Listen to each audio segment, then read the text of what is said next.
Esa noche el teatro respiraba a maguey y terciopelo. La orquesta afinó y el murmullo se volvió filo. José Alfredo se puso de pie, la voz quebrada por el orgullo. «No cantes mi canción». Jorge Negrete lo miró sin parpadear y el público dejó de respirar. Nací para contar noches como esta, noches que parten el silencio en dos. Ciudad de México, años 50. Por la calle Donceles, el aire traía olor a lluvia y a fritanga, y el teatro de la ciudad parecía un corazón latiendo de pura expectativa. La marquesina, con bombillas que chisporroteaban, como luciérnagas nerviosas, anunciaba a letras grandes un programa imposible. Una serenata con mariachi de traje negro, un coro afinadísimo, y al centro, el hombre de la voz educada y el porte de charro impecable, Jorge Negrete. En los camerinos, el calor era otro: sudor, laca para el cabello, betún de botas, un crucifijo pegado a una pared verde, fotos de prensa enganchadas con tachuelas. Un utilero contaba chistes flojos para espantar los nervios. Una costurera, Elena, daba puntadas en un chaleco bordado como si cosiera el destino. Yo me movía entre ellos con cuidado, recogiendo murmullos, porque en los murmullos nacen los terremotos. Allí, un violinista aseguró haber visto entrar a José Alfredo Jiménez con paso apurado, el sombrero ladeado, un cuaderno manoseado bajo el brazo, el cuaderno donde guardaba letras que olían a madrugada y cantina. La sala estaba llena. Señoras con estolas, estudiantes con libretas baratas, meseros de Plaza Garibaldi que habían pedido la noche libre. Los metales del mariachi relampaguearon desde el foso. La percusión se alineó. El telón se abrió. Negrete salió con su traje azul marino, botonadura plateada, sonrisa breve, la que guarda la energía para la canción. Pensó, me lo dijeron después, que el repertorio de aquella noche iba a cerrar con un estreno. Un tema que le habían compartido en un ensayo privado, Todita Mía, o algo así, con versos que aún tenían olor a lápiz recién afilado. Cuando la primera parte terminó, el teatro estaba a punto caramelo. El presentador anunció un intermedio corto. La gente se quedó de pie, nadie quería perder el sitio. El mariachi, desde su media luna, afinó discretamente. Entonces, desde el pasillo lateral, cruzó José Alfredo. No venía a saludar. Venía con esa mezcla de pudor y rabia que tiene el que canta con el estómago y firma con la sangre. Lo vi detenerse a 2 palmos del telón, escuchando a los trompetistas probar la entrada del siguiente número. Su mano apretaba el cuaderno como si fuera un talismán, pero no era magia lo que lo movía. Era puro respeto por lo que había escrito. Dieron la tercera campanilla. El presentador sonrió, el público retomó asiento y la orquesta dibujó una introducción suave, apenas un puente de guitarras. Negrete apareció de nuevo, grave, dueño del escenario. El mariachi esperó la seña, y allí, cuando el maestro levantó la mano para la primera nota, ocurrió. José Alfredo se adelantó medio paso desde el lateral, la voz saliéndole no desde la garganta, sino desde ese lugar donde el orgullo se hace defensa. «No cantes mi canción». Hubo un golpe seco en los pechos, el que da el susto cuando no lo esperas. Un segundo exacto se quebró como cristal. Los metales quedaron en el aire, congelados, los violines con el arco suspendido. El presentador abrió los ojos como quien mira caer una lámpara. Yo sentí en la espalda la electricidad de una tormenta. Negrete no se movió, no frunció el ceño, no bajó la vista. Lo miró únicamente. Un mirar sin filo pero firme, como si dijera, no vine a pelear, vine a cantar. Su mano, sin embargo, no bajó la seña. La sostuvo en el aire y en esa pausa cabía toda la ciudad. Los de arriba, en la galería, se asomaron sobre la baranda. Alguien dejó caer un programa que planeó, lento, como una ave cansada. José Alfredo respiró hondo.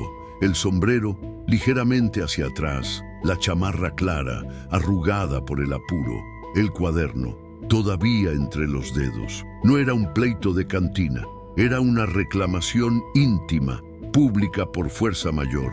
Caminó 2 pasos más y su voz bajó un tono, pero no la determinación, Esa letra no está lista, no así, no hoy. Si se canta conmigo. Ahí estaba la médula del asunto. No se trataba de fama ni de taquilla. Era la dignidad de una canción que aún no había encontrado su vestido. Y era también el respeto que uno le debe al otro cuando la música nace para quedarse. El público, que podía haberse puesto del lado del más famoso, eligió el silencio. Un silencio caliente, expectante, sin abucheos. Negrete inclinó apenas la cabeza, como quien reconoce el valor de una frontera. Dio un paso hacia la concha acústica y habló sin micrófono, con esa educación que le enseñó el escenario y la vida militar. Si la canción es suya, don José Alfredo merece su voz primero.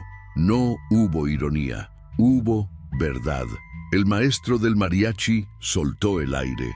Elena, la costurera, dejó caer la aguja. Detrás de mí, un clarinetista murmuró un «¡Órale!» de alivio. En ese gesto de un hombre que pudo imponerse y eligió escuchar, la noche cambió de sentido. José Alfredo pareció desarmarse un poco, pero no cedió. Miró a la orquesta, miró al público y luego a Negrete, como quien traza un puente invisible, y dijo, con la voz aún tensa, «Entonces, hágame un lugar, yo canto el primer verso. Usted, si quiere, haga lo suyo después». Hubo un movimiento leve en la platea, como cuando el mar recoge la ola y la prepara. Negrete asintió. Se volteó al mariachi y marcó con la barbilla un compás nuevo, más sobrio, como si la canción le cambiara de traje frente a nuestros ojos. Los violines entendieron. Las trompetas respondieron con un susurro de metal. La guitarra requinteó una presentación limpia.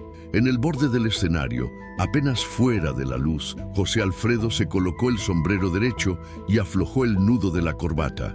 Dio otro paso, ahora sí, hacia el círculo caliente del reflector. Su sombra se proyectó en la concha como un mapa. El teatro entero echó el cuerpo hacia adelante, esperando esa primera sílaba que, cuando llega, ya no te pertenece. Yo, que había visto funciones en las que el aplauso era un trámite, supe que allí, en ese instante de tregua, se estaba fundiendo algo más grande que un programa. Se estaba decidiendo el tono de una amistad o el filo de una herida. La respiración de ambos hombres marcó el pulso. Afuera, lejos, un trueno se deshizo en la ciudad. El maestro alzó la ceja. La cuerda hizo un dibujo breve y José Alfredo, con la voz áspera de carretera nocturna y ternura escondida, abrió la boca para clavar la primera estrofa. La noche, entonces, dejó de temblar y empezó a cantar. Cuando José Alfredo terminó el primer verso, el aire del teatro se transformó en una marea suave. Nadie tosió, nadie parpadeó. Su voz, aunque ruda y sin técnica, tenía esa grieta humana que dolía y curaba al mismo tiempo. Negrete lo escuchaba de pie, los brazos relajados, observando cómo cada palabra caía con el peso de la verdad. El público no sabía si aplaudir o llorar. Muchos lo conocían como compositor, pero pocos lo habían oído cantar con tanta desnudez. Y entonces, cuando la última nota del verso se apagó como una vela, Jorge dio un paso adelante. Su voz, educada en la disciplina del escenario, se elevó limpia, redonda, llenando cada rincón del teatro con una respuesta que no era desafío, sino complemento. Era como ver al sol y la luna compartir el mismo cielo. La canción cobró vida de una forma que ninguno había planeado. El mariachi, desconcertado al principio, entendió el milagro y siguió el ritmo con la precisión del instinto. Guitarras, violines y trompetas respiraban al compás de dos hombres que por primera vez no competían, se reconocían. Desde mi rincón junto al telón sentí la piel erizarse. Eran dos mundos cantando la misma historia, el del hombre de academia y el del hombre de cantina, el del traje bien planchado y el del sombrero que nunca se quitaba. Y sin embargo, en ese instante, ninguno de los dos fue más grande que la canción. Cuando el último acorde se apagó, el silencio regresó, pero no era vacío, era un silencio espeso, reverente, como si todos entendieran que acababan de presenciar algo que el tiempo no podría borrar. Negrete bajó la mirada, sonrió apenas y extendió la mano. José Alfredo dudó un segundo, el orgullo todavía mordiéndole los labios, pero finalmente la estrechó. Los aplausos llegaron como una tormenta. El público se levantó, gritando, llorando, abrazándose entre desconocidos. «¡Eso es México!», gritó una voz desde el balcón. Y sí, aquello era México, la unión de lo popular y lo elegante, lo rudo y lo noble, el dolor y la dignidad. Más tarde, ya en los camerinos, el aire se llenó de risas nerviosas. Los músicos, aún con las trompetas brillando de sudor, se miraban entre sí sin saber qué decir. José Alfredo, sentado sobre una caja de madera, encendió un cigarro con la calma de quien ya no teme perder. Negrete, impecable, se quitó el sombrero y lo dejó sobre la mesa. «No era mi intención ofender», dijo con voz baja. «Ni la mía callar», respondió José Alfredo. «Pero hay canciones que no se dejan cantar por cualquiera». El silencio que siguió fue breve, pero honesto. Y entonces Negrete soltó una carcajada que rompió toda tensión. «Pues hoy la tuya se dejó.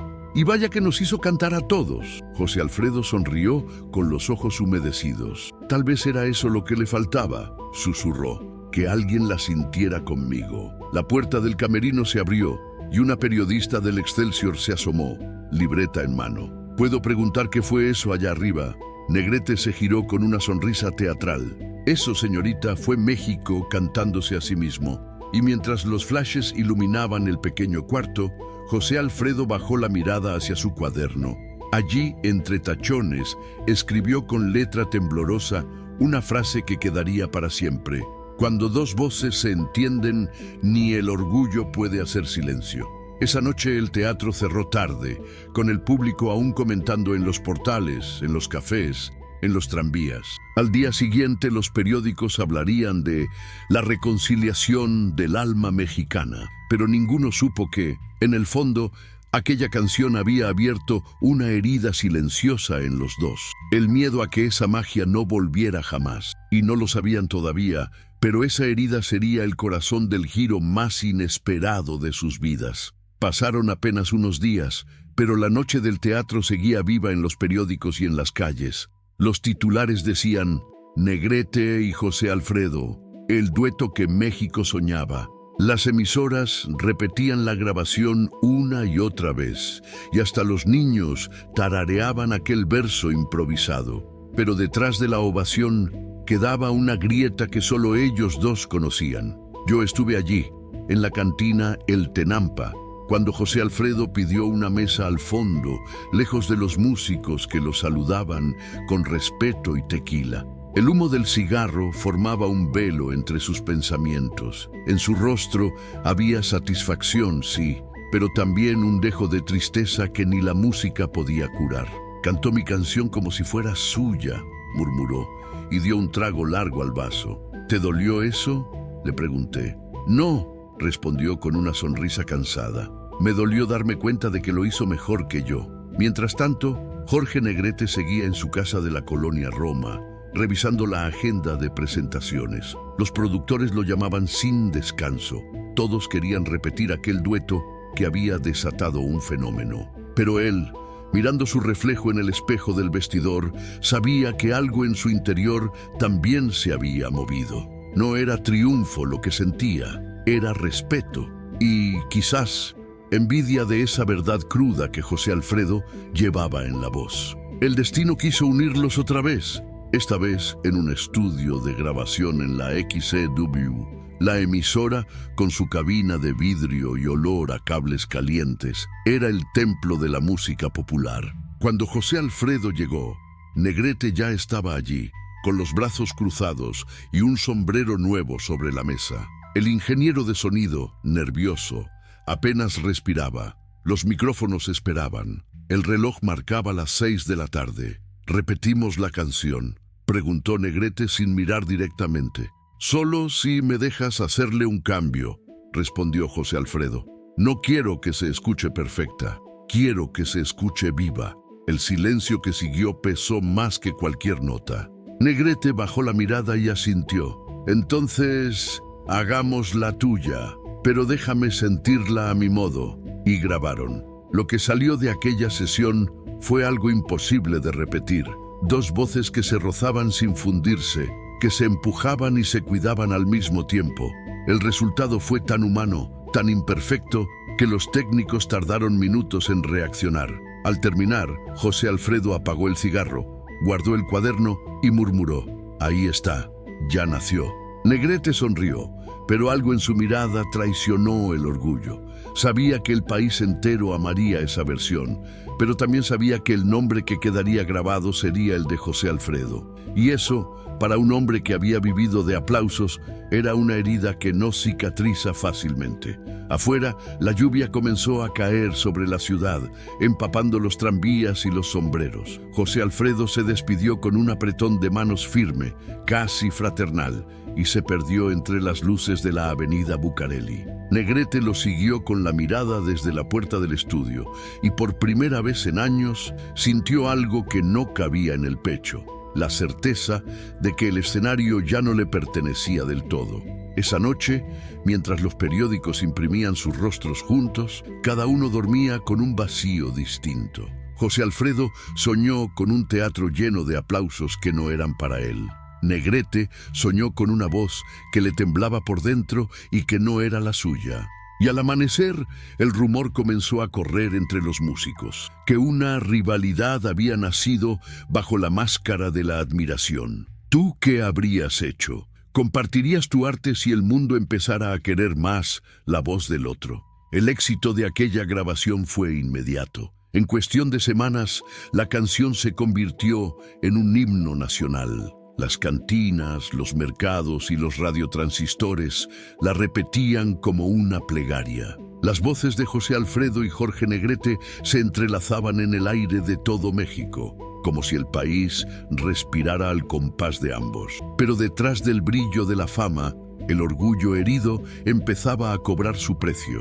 Yo los vi en la fiesta organizada por la disquera, una noche tibia en el Salón México. Había periodistas, políticos, actrices con vestidos relucientes, músicos y curiosos que solo querían una fotografía.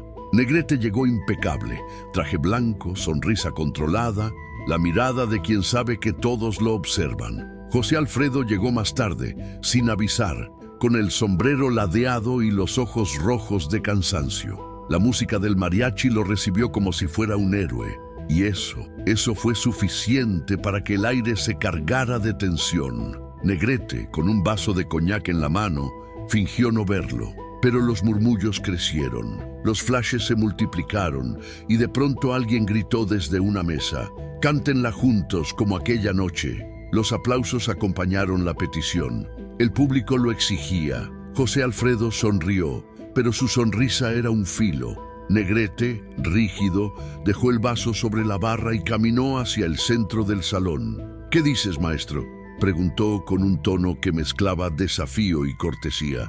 «Digo que ya la canción habló por los dos», respondió José Alfredo, encendiendo un cigarro sin apartar la mirada. El murmullo bajó. Nadie sabía si estaban bromeando o a punto de reventar. Negrete se acercó un paso más. «¿Y qué dijo la canción?», preguntó, medio sonriendo. «Que el corazón no se finge», respondió el otro sin dudar. El silencio se hizo espeso.